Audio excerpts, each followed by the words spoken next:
नमस्कार, मैं रजनीश आप सभी का स्वागत करता हूं आज की इस विशेष चर्चा में। हमारे साथ मौजूद हैं टैक्स एक्सपर्ट विकास एस शर्मा जी, जो हमें बताएंगे इस बिल के बारे में। आखिर इस बिल में है क्या? इसको लेकर के जनमानस में बहुत भ्रांतियां हैं सर। हम इस बिल के बारे में पहले आपसे समझ लेते हैं, फिर इसके बारे में बात करेंगे। जी। Hare Krishna to all the viewers. Well, जो इनकम टैक्स बिल 2025 आज पार्लियामेंट में पेश हुआ है वो अभी पब्लिक स्क्रूटनी के लिए अवेलेबल है। दोनों houses of the parliament, Rajya Sabha और लोकसभा में पास होने के बाद वो प्रेसिडेंशियल असेंट के लिए honourable president of the country के पास टेबल होगा।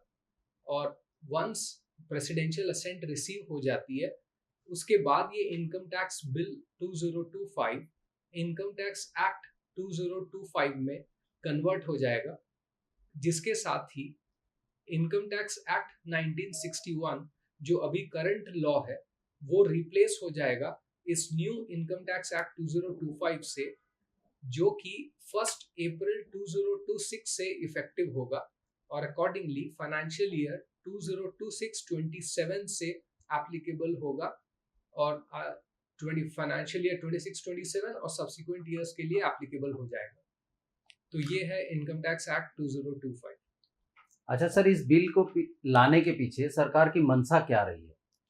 वेल, जो करंट लॉ है इनकम टैक्स एक्ट 1961 वो बहुत ही कॉम्प्लिकेटेड माना जाता है बिकॉज ऑफ सेवरल रीजंस, जैसे कि नंबर ऑफ सेक्शंस की वजह से। जैसे 931 सेक्शंस हैं अभी करंट लॉ में, और उसमें जो लैंग्वेज है वो भी बहुत ही कॉम्प्लेक्स है, जिसकी वजह से आम जनता को उसको समझने में बहुत ही मुश्किल होता है। इसलिए गवर्नमेंट का उद्देश्य है इस इनकम टैक्स एक्ट को सिंप्लीफाई करना, ताकि उसकी अंडरस्टैंडिंग डेवलप हो सके और जो पब्लिक है वो भी इस लॉ को इजीली समझ सके। तो ये बेसिक ऑब्जेक्टिव है। एंड देन गवर्नमेंट ये भी चाहती है कि वंस जब पब्लिक में अंडरस्टैंडिंग डेवलप हो तो उससे वॉलेंटरी कंप्लायंसेस हो सके। तो ये है मेन उद्देश्य। और सर, इस बिल से किस प्रकार से अपना उद्देश्य पूरा कर रही है सरकार? वेल, जैसा कि मैंने बताया कि अभी के जो इनकम टैक्स एक्ट है उसमें 931 सेक्शंस हैं, जो कि रिड्यूस होके 536 सेक्शंस हो जाते हैं। अभी के एक्ट में 52 चैप्टर्स हैं। जो new income tax bill 2025 proposed है उसमें 23 चैप्टर्स हैं। अभी के इनकम टैक्स एक्ट में 1647 पेजेस हैं, जो कि रिड्यूस होके 622 पेजेस पे हमारा इनकम टैक्स बिल 2025 आने वाला है। ऐसे देख सकते हैं हम कि जो वॉल्यूम है वो रिड्यूस हो रहा है ड्रास्टिकली, और जो लैंग्वेज यूज की गई है इनकम टैक्स बिल 2025 में वो काफी सिंपल लैंग्वेज यूज की गई है, और उसमें बहुत से टेबल्स का भी यूज किया गया है, जिसके माध्यम से जो न्यू लॉ है उसकी अंडरस्टैंडिंग बहुत इजी हो जाएगी। ऐसा करने से जब लॉ की अंडरस्टैंडिंग होगी, ऐसा कहा भी जाता है कि ignorance is the cause of sin. हम कोई भी जो पाप कर्म होते हैं वो होते हैं बिकॉज ऑफ इग्नोरेंस। तो जब लॉ की अंडरस्टैंडिंग हो जाएगी तो हमारा इग्नोरेंस दूर होगा। जब इग्नोरेंस दूर होगा तो कंप्लायंसेस और प्रॉपर होंगे, और अगर कंप्लायंसेस प्रॉपर होंगे तो वायलेशन ऑफ लॉ कम होगा, एंड अकॉर्डिंगली जो पब्लिक है वो पेनल्टी और प्रोसिक्यूशन जो प्रोसीडिंग्स होती हैं उनसे अपने आप को सेफ गार्ड कर पाएंगे। ठीक है सर। और हमारे देश में हमारे पॉपुलेशन का एक बड़ा हिस्सा किसान है सर। कृषि आय को लेकर के इस बिल में क्या है? क्या कृषि की आय भी अब टैक्सेबल होगी या उसे पूरी तरह छूट दे दी गई है? क्या बदलाव किया गया है सर? वेल, ये कहना तो गलत होगा कि कृषि की आय पर अब न्यू लॉ में टैक्सेबल हो रहा है। ये ऐसा नहीं है। कृषि की आय जो अभी एग्जिस्टिंग एक्ट है उसमें भी एग्जेम्प्ट है, और जो प्रोपोज्ड बिल है इनकम टैक्स बिल 2025 उसमें भी इन कृषि की आय पर कोई टैक्स नहीं है, एक्सेप्ट जो अर्बन एरिया में बिल्डिंग है जो कि एग्रीकल्चरल लैंड से अपॉर्टिनेंट है, जो कि या तो ड्वेलिंग हाउस के लिए यूज हो रही है या स्टोर हाउस के लिए यूज हो रही है। और वो अगर बिल्डिंग अर्बन एरिया में आती है, आई मीन जो लैंड और बिल्डिंग है वो अर्बन एरिया में है, तो उसके ऊपर इनकम टैक्स लगेगा बिल्डिंग के पोर्शन पे, जो कि अभी फर्स्ट रीडिंग से, फर्स्ट ब्लश से ये हमारा इंटरप्रिटेशन आ रहा है, जिसकी वजह से गवर्नमेंट का रेवेन्यू डेफिनेटली इंक्रीज होगा, बिकॉज इससे टैक्स बेस बढ़ेगा।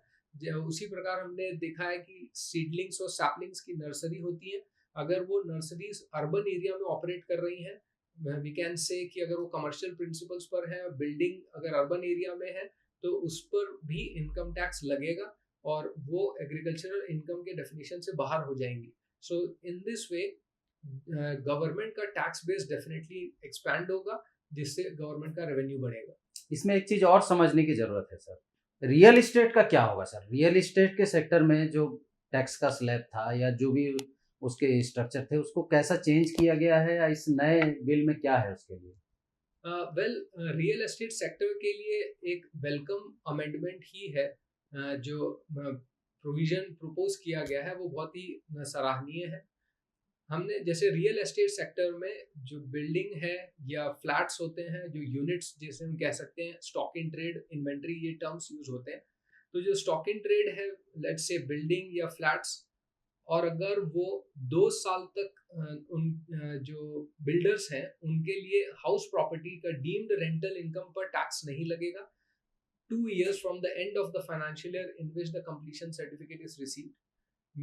कहने का मतलब कि बिल्डिंग कंप्लीट हो गई है या कंस्ट्रक्शन कंप्लीट हो गया, जिस साल में कंप्लीट होगा उससे 2 साल तक, 2 years from the end of that financial year in which the completion is attend, 2 साल तक कोई भी डीम्ड रेंटल इनकम के नाम पर कोई भी इनकम टैक्स नहीं लगेगा in case of real estate sector, जो कि मेरे हिसाब से वो काफी वेलकम मूव है गवर्नमेंट का।